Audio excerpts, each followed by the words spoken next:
September 2nd, 1944. The acrid smell of cordite still clung to the morning air outside Paris, mixing with the copper tang of blood. Brigadier General Hubertus von Aulock pressed his left hand against his abdomen, feeling the warm wetness spread between his fingers. The shrapnel had torn through his uniform during the final artillery barrage, a parting gift from the Americans as his position collapsed.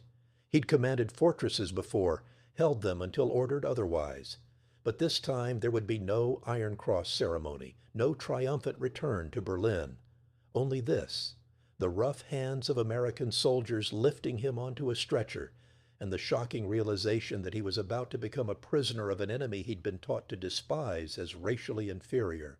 The general was 50 years old, a product of Prussian military tradition stretching back generations. His father had served the Kaiser. His grandfather had fought in the Franco-Prussian War. The von Aulock name meant something: discipline, honor, unyielding defense. He'd proven it at Saint-Malo just weeks earlier, holding the fortress until the city was rubble.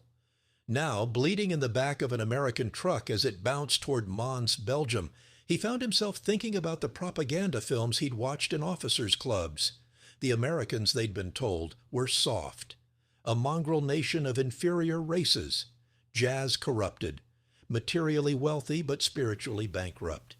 Incapable of real sacrifice. The truck hit a pothole. Pain exploded through his torso. Von Aulock bit down hard, tasting blood from where his teeth cut his lip. He would not cry out. Not in front of them. But as darkness crept in from the edges of his vision, he felt something he hadn't experienced since childhood.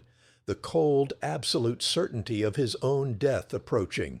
He woke to fluorescent light. Not the dim, flickering bulbs he'd grown accustomed to in German field hospitals, rationed and re-rationed as resources dwindled. This was different, bright, steady, almost offensive in its abundance. Von Aulock tried to move, felt the tug of bandages, the sharp reminder of broken flesh. His uniform was gone. He wore a simple hospital gown. The sheets beneath him were clean. Actually clean, with a crispness that spoke of recent laundering and adequate soap supplies, luxuries that had vanished from the Wehrmacht Medical Corps months ago. "He's coming around." The voice was American accented but spoke in serviceable German. Von Aulock turned his head slowly and saw a man in a white coat approaching. Young, perhaps 30. Dark hair, and on his collar the caduceus of the Medical Corps. "General von Aulock, I'm Captain Goldberg. You've been in surgery for 3 hours. The shrapnel punctured your intestines in 2 places, and you lost a significant amount of blood. But you're going to live." Goldberg, a Jewish name. The general's mind, still foggy from anesthesia, tried to process this information. A Jewish doctor, an American Jewish doctor, who had just saved his life. "You operated? Immediately?" Von Aulock's voice came out as a croak. "As soon as you arrived. Your injuries were critical. You would have died within hours without intervention." "We don't have waiting lists here, General. We treat the most severe cases first, regardless of which uniform they wore this morning." The words landed like individual blows. No waiting list. Immediate surgery. For a German general. For an enemy officer who just hours ago had been directing fire against American positions. Von Aulock had seen the German military hospitals in France, had visited wounded men lying in corridors for days, waiting for overwhelmed surgeons, had signed death certificates for officers who died of treatable infections because there was no penicillin, no blood plasma, no time. "The anesthesia may make you confused," Captain Goldberg continued, checking a chart with practiced efficiency. "But I want you to understand something clearly. You're in an American military hospital now. You'll receive the same standard of care as our own wounded, daily dressing changes, antibiotics to prevent infection, X-rays to monitor your healing. We have what we need here. We have what we need." 4 words that contained an entire education in American industrial capacity. Von Aulock closed his eyes, suddenly exhausted by something beyond physical pain. 12 years of carefully constructed ideology, of racial hierarchies, of cultural superiority, of inevitable German victory, had just collided with the reality of competent medical care administered without hesitation by a man the Reich had declared subhuman. The days that followed brought revelation after revelation, each one systematically dismantling another piece of the worldview von Aulock had carried into battle. The African-American nurse who changed his dressings twice daily worked with a gentle precision that spoke of excellent training. Her hands, which according to Nazi racial theory should have been incapable of such skilled work, managed his wound care better than many German orderlies he'd observed. She spoke no German, and he spoke minimal English. But she understood pain, could read it in the tension of his shoulders, the set of his jaw. She adjusted his pillows without being asked, brought water before he requested it, and treated him with a professional courtesy that assumed nothing about his past and everything about his present humanity. On the fourth day, an American doctor made rounds, a different physician, older, with graying temples and the confident bearing of long experience. He pulled up a chair beside von Aulock's bed and conducted what the general gradually realized was a comprehensive medical examination, unlike any he'd received in the Wehrmacht. "Your blood pressure is elevated," the doctor said through an interpreter. "Have you experienced frequent headaches?" Von Aulock admitted he had for years. Assumed it was stress, command pressure, the normal burdens of rank. "We're going to treat that. Also, your blood work shows you're severely anemic, probably been that way for months. Vitamin deficiency, likely B12 and iron. We'll address that as well. And there's some scarring in your lungs. Old pneumonia?" 1939, von Aulock confirmed, remembering the brutal illness that had nearly killed him during the Polish campaign. He'd recovered enough to return to duty, but the cough had never entirely left. "We'll monitor that. Make sure it's not developing into something chronic." The general stared at this American doctor who was calmly cataloging medical issues von Aulock himself hadn't known he had, planning treatments for conditions that German military medicine had simply accepted as inevitable. In the Reich, you were either fit for service or you weren't. The gradations in between, the preventable deteriorations, the slow accumulations of untreated conditions. These were luxuries only a nation with surplus resources could afford to address. Surplus. That word echoed through everything von Aulock observed. The penicillin arrived in small glass vials, abundant enough to prevent infection, rather than merely fight it once established. In German hospitals, penicillin was so rare it was reserved for only the most critical cases, administered in carefully rationed doses. Here, it was routine, expected, part of standard care. The X-ray machine functioned daily, its film stock apparently unlimited. Von Aulock watched American medics wheel wounded soldiers and wounded Germans through the radiology department with casual frequency. In Wehrmacht hospitals, X-ray film had become so scarce by 1944 that it was used only when absolutely necessary, sometimes developed multiple times to extract every possible diagnostic image. The surgical instruments gleamed, properly sterilized in autoclaves that had adequate fuel and weren't repurposed for other critical needs. The gauze was clean, white, plentiful. The medications came in printed packages with clear dosing instructions. The blood plasma appeared when needed, stored in refrigeration units that ran continuously because fuel wasn't being diverted to keep tanks moving. It was the systematic nature of American abundance that struck deepest. This wasn't random luck or temporary advantage. It was infrastructure, organization, the application of industrial capacity to the preservation of human life on a scale von Aulock had never imagined possible. He thought about the propaganda he'd absorbed, the confident assertions of German superiority, the Führer's speeches about the decadent Americans, too soft and materialistic for real war. Goebbels' radio broadcasts mocking American mongrelization, their racial mixing, their cultural confusion, the careful explanations in officers' briefings about why Germany would inevitably triumph despite material disadvantages, because spirit mattered more than steel, because racial purity created a cohesion the diverse Americans could never achieve, because a warrior culture would always defeat a merchant culture. Lying in a clean bed, His wounds healing under the care of doctors and nurses the Reich had declared inferior, von Aulock felt the full weight of the lie, not exaggeration, not spin, the fundamental catastrophic lie at the heart of everything he'd been taught about the world. On the seventh day, an American officer came to interview him, a colonel, intelligence branch, who spoke fluent German with a slight Austrian accent. "You'll be transferred soon," the colonel explained, "back to the United States. There's a camp system there for prisoners of war, including special facilities for general officers." America? Von Aulock had never considered he might end the war on American soil. "And when we arrive, you'll be processed, assigned quarters, and begin, well, the rest of your captivity." The colonel paused, seemed to choose his words carefully.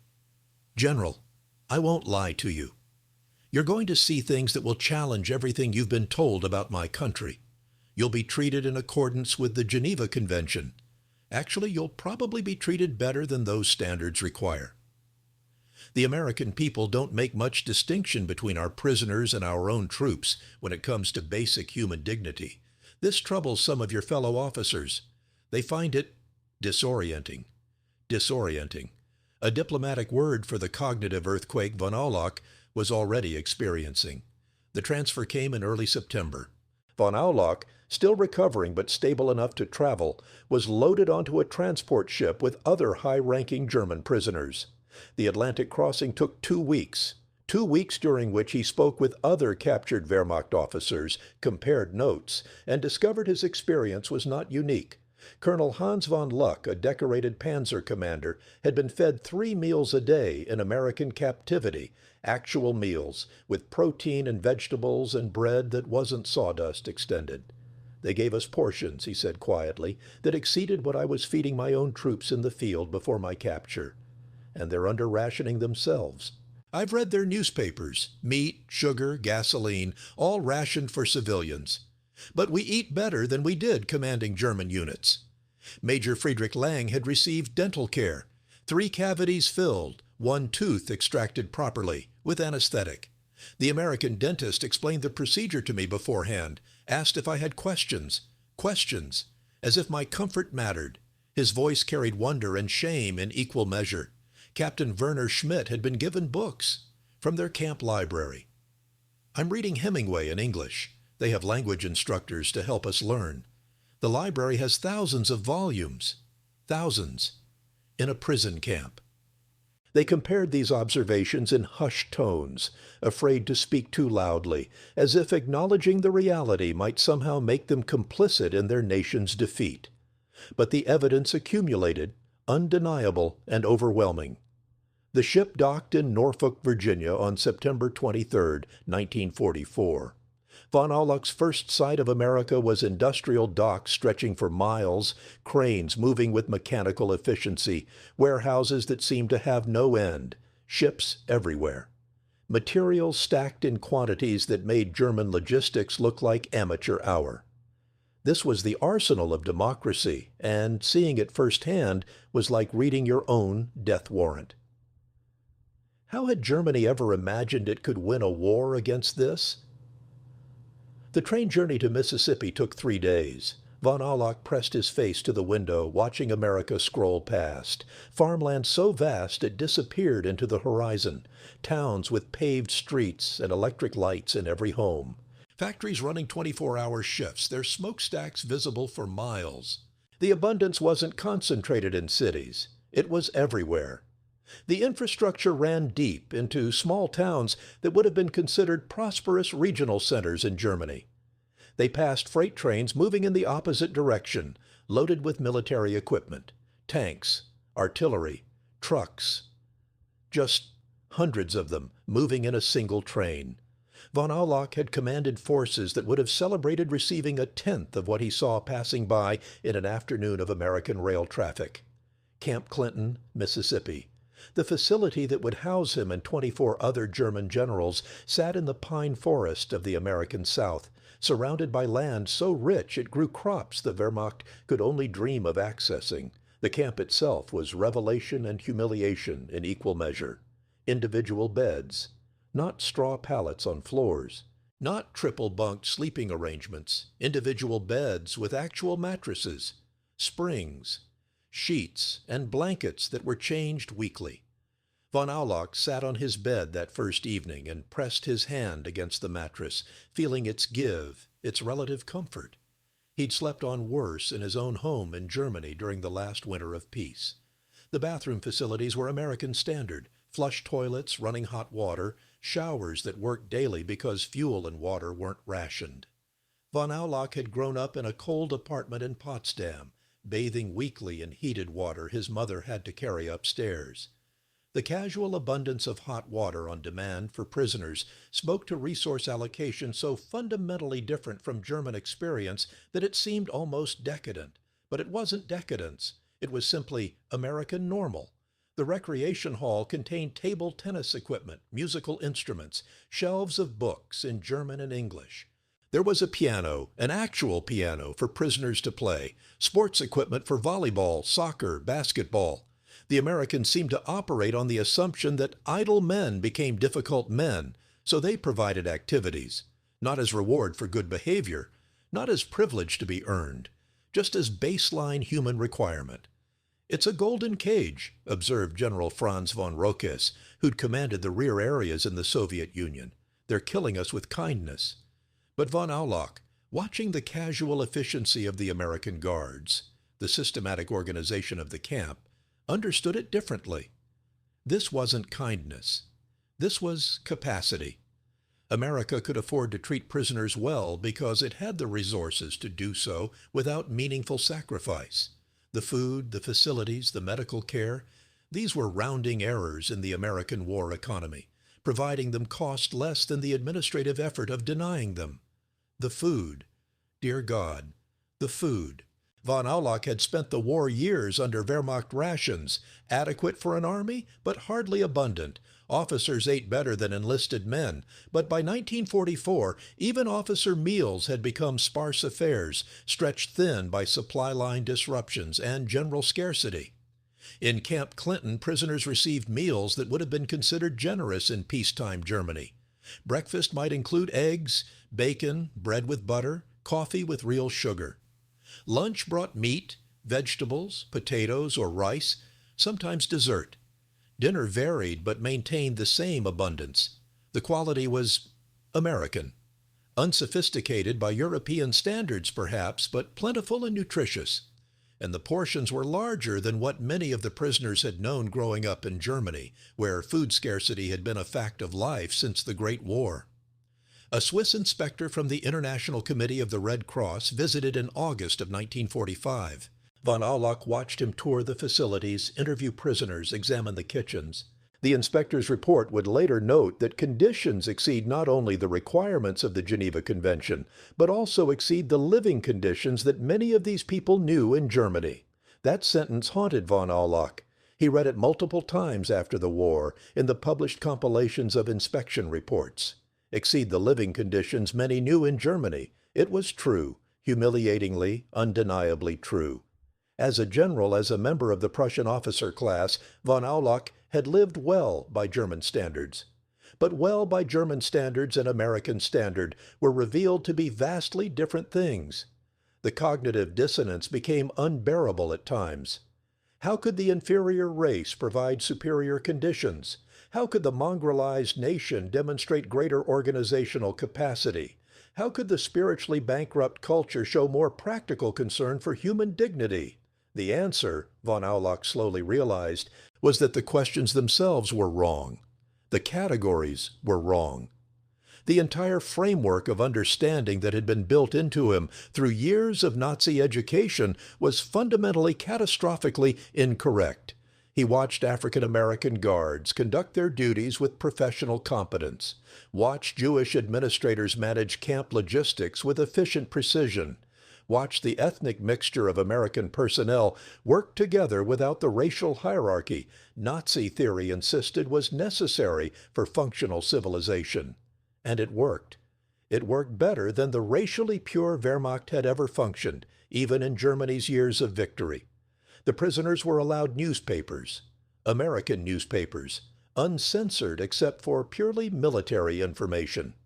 Von Aulock read about American politics, the messy democracy that somehow produced the industrial juggernaut crushing the Third Reich.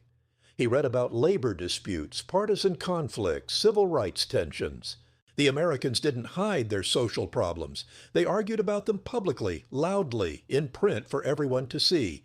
And yet they built 50,000 aircraft a year while they argued, launched ships faster than Germany could sink them while they debated, deployed armies across 2 oceans while their politicians bickered in Congress.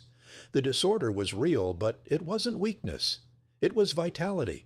The vigorous chaos of a free society with enough surplus energy to tolerate dissent and disagreement, because the fundamental mechanisms of state and economy remained robust enough to function despite the noise.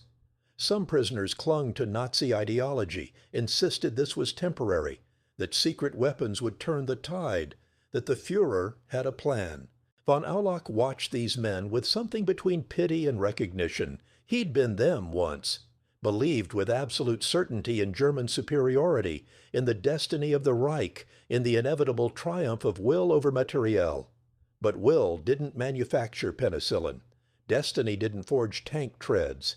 The purity of racial ideology didn't feed armies or heal wounded soldiers or win wars against nations that could outproduce you 50-1 while maintaining higher living standards for both citizens and prisoners. The permitted work program was another revelation. Under the Geneva Convention, captured officers couldn't be compelled to work. But ordinary German prisoners of war were assigned to farms, factories, and canneries across America.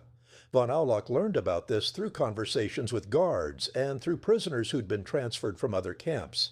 The German POWs worked alongside American farmers, often German Americans who spoke the language and treated them as human beings rather than enemies. The prisoners received wages, 80 cents per day for personal expenses in the camp store, while the farmers paid the U.S. government 45 cents per hour for each worker. It was structured, legal, compensated labor, not slavery, not exploitation. An economic transaction that benefited American agriculture while providing prisoners with purpose and pocket money. Hans Waker, who would later become a doctor in the United States, worked in a camp hospital during his captivity. He later recalled, "Our treatment was excellent. The food was great. The clothing adequate. I grew up in a cold apartment without amenities in Germany. This was the first time I experienced American standard of living."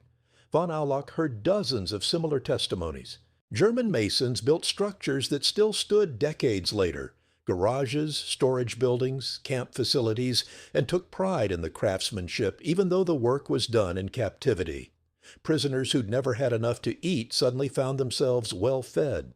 Men who'd grown up in poverty discovered American working-class conditions that exceeded their middle-class German experiences.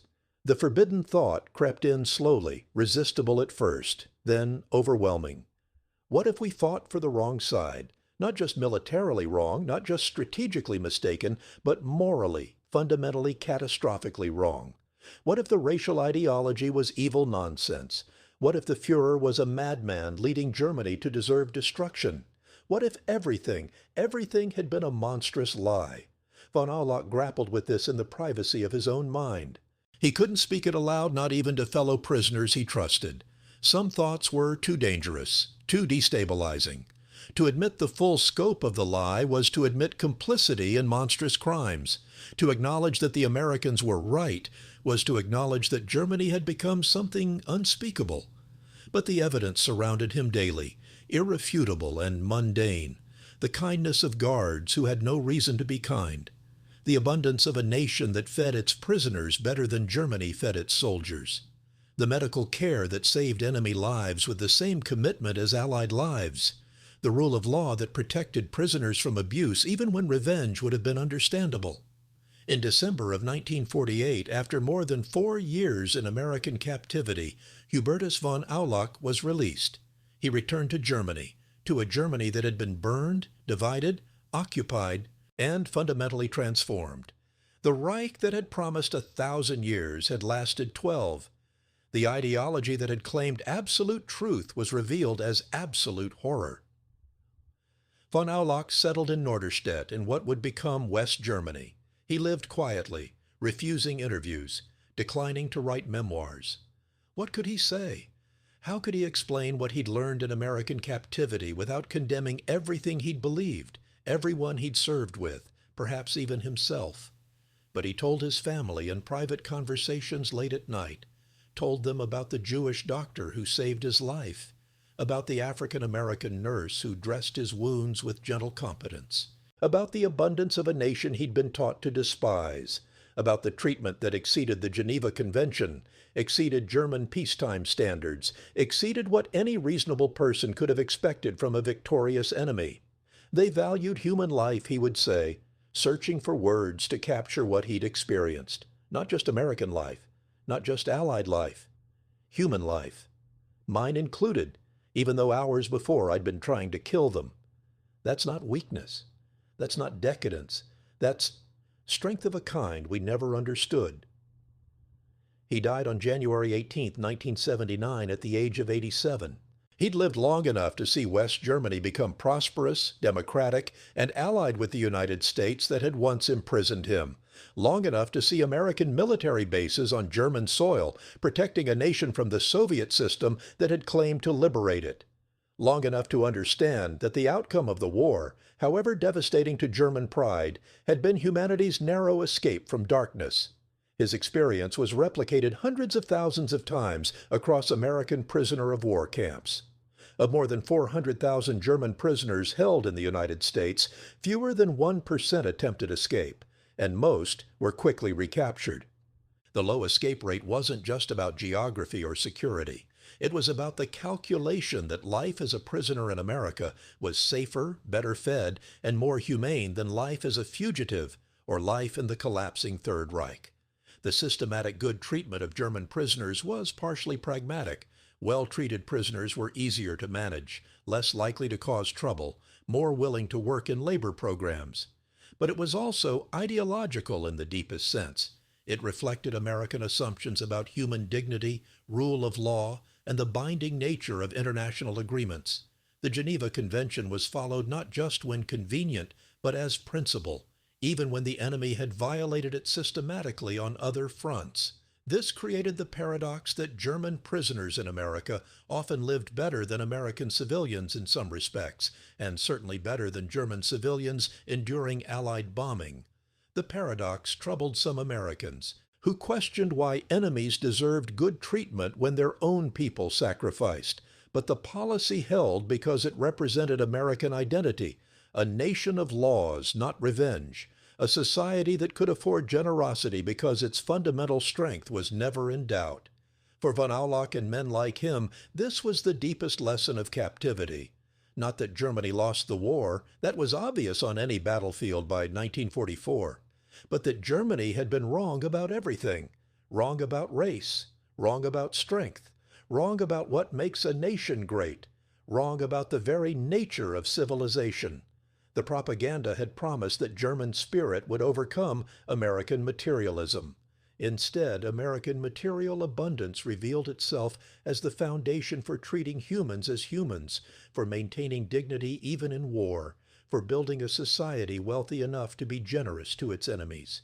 The spirit the Nazis had celebrated, the harsh discipline, the racial purity, the worship of strength, had produced only cruelty and destruction and ultimate defeat. In the quiet years after his return, von Aulock would sometimes think about that moment in the American hospital, waking to fluorescent light, discovering that he'd been saved immediately without waiting, operated on by a Jewish doctor, cared for by an African-American nurse. That moment when his entire worldview began its collapse. He'd expected death. He received life. He'd expected cruelty. He received competence. He'd expected confirmation of German superiority. He received evidence of its opposite so overwhelming that denial became impossible. The rest of his captivity was just elaboration on that initial shock, the slow, painful, ultimately liberating process of recognizing that everything he'd been taught was wrong, and that the world was vastly more complex and more humane than Nazi ideology had allowed. Some called it brainwashing. Von Aulock understood it differently. You can't brainwash someone with the truth. You can only expose them to reality and let them draw their own conclusions. The Americans didn't lecture him about democracy or freedom. They didn't force political re-education or demand ideological conversion. They simply treated him as a human being, followed their own laws and conventions, and let the contrast speak for itself. That contrast between what he'd been promised and what he experienced, between Nazi theory and American practice, between the Reich's claims and reality's verdict, was more powerful than any propaganda. It was reality itself, undeniable and transformative. And in the end, reality won. It always does. The question is only how much suffering occurs before the illusions shatter. For Hubertus von Aulock, the shattering came in an American hospital bed, administered by hands he'd been taught to consider inferior. In a moment of grace he'd been told to never expect. Everything after was simply learning to live in the world as it actually was, rather than the world as Nazi ideology had pretended it to be. That education, painful, humbling, ultimately redemptive, was perhaps the most valuable thing America gave its German prisoners. Not comfort, not safety, not even survival, but truth, delivered through the simple act of treating enemies as human beings deserving of dignity and care. Some prisoners rejected that truth and returned to Germany still believing in the cause. Others, like von Aulock, carried it with them for the rest of their lives, a private knowledge that changed everything, even if it changed nothing about the past they couldn't undo. He'd been a general of the Third Reich, a defender of fortresses, a product of Prussian military tradition. But in the end, he was simply a man who learned too late that he'd fought for a lie against a truth he'd been taught to despise. And having learned that lesson, he spent the rest of his life living quietly with the weight of it, unable to undo the past, but unwilling to deny what he'd discovered in captivity, that humanity was more powerful than ideology, that decency transcended nationality, and that the measure of civilization was not in its racial theories, but in how it treated those completely within its power. The Americans had power over him, absolutely, and they used it to save his life, feed him adequately, treat him fairly, and eventually return him home. That was their strength. That was their victory. Not just military triumph, but the demonstration that free societies, diverse populations, and material abundance could coexist with human dignity in ways authoritarian racial ideology could never achieve. Von Aulock understood this finally. And understanding it, he lived the rest of his days in Norderstedt, Germany, carrying knowledge that millions of his countrymen had died without gaining, that the enemy had been right, that the cause had been wrong, and that discovering this through generous treatment rather than vengeful punishment was a mercy Germany had never earned, but America had provided anyway. That was the true shock. Not capture, not imprisonment, not even defeat, but grace extended across the lines of war by a nation that valued human life, all human life, more than revenge.